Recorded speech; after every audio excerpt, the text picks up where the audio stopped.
Then, kaya maraming kumukuha po ng ating Kaiser plan kasi sobrang ganda po ito. Dahil kung mag-iipon po tayo ng 60,000 pesos for 20 years, is meron po tayong 1.2 million. Pero dito po kay Kaiser, 7 years po lang tayo mag-iipon kay Kaiser ng 59,321 pesos per year po. At magkakaroon po tayo ng projected value ng 1.2 million. And may enjoy din po natin, meron po si Kaiser na long-term healthcare po for 20 years po.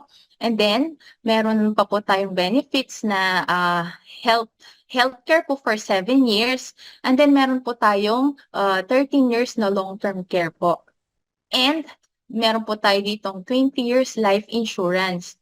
So, sobrang ganda po talaga kay Kaiser. 7 years po tayo na mag-iipon at meron po tayong projected value na 1.2 million. So, kung ikaw yung papipiliin, ano ang mas best na pipiliin po natin dito, magsisave tayo ng 60,000 per year for 20 years or 7 years lang tayo mag-iipon ng 59,321 per years at may mga other benefits pa po tayo. May healthcare, investment, and life insurance pa po tayo.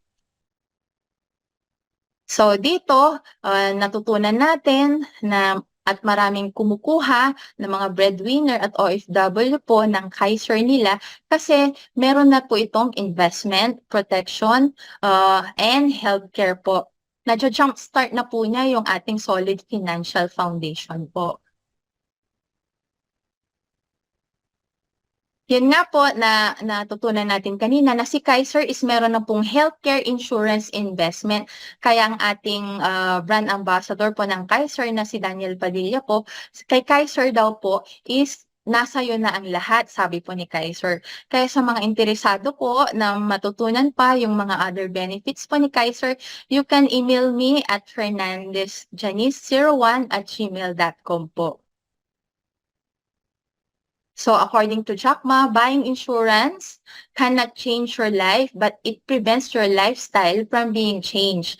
An illness can wipe up an interfamily savings that they have saved for decades by the medical bills. You will not turn bankrupt because buying insurance, but you will cause your loved ones to turn bankrupt if you don't. Kaya napakahalaga po talaga na magkaroon tayo ng healthcare po, especially yung in-offer po sa atin ni Cancer kasi meron na po itong healthcare, life insurance, and investment po. Ako rin po, naka-experience din po na sa family namin, walang healthcare po yung aking mother-in-law. Kaya yung naipundar ng aking father-in-law ng mga sasakyan is naibenta niya nung kasi wala pong healthcare po yung ang aking mother-in-law. Kaya natutunan ko, napakuha po ako ng aking Kaiser plan kasi naunawaan ko po talaga ang kahalagahan po ng healthcare. Dahil kapag wala kang healthcare po dahil wala kang healthcare, lahat po ng mga inipon mo, savings mo, or naipundar mo is mawawala. Dito ko natutunan kay IMG, marami akong nakitang mga OFW, mga breadwinner na natulungan po ni Kaiser na maisalba po yung kanilang mga savings and investment. Kaya I encourage everyone na bago po matapos ang taong ito is magkaroon po tayo ng Kaiser Savings Plan dahil malaki po ang maitutulong nito sa ating lahat. That's all. Thank you.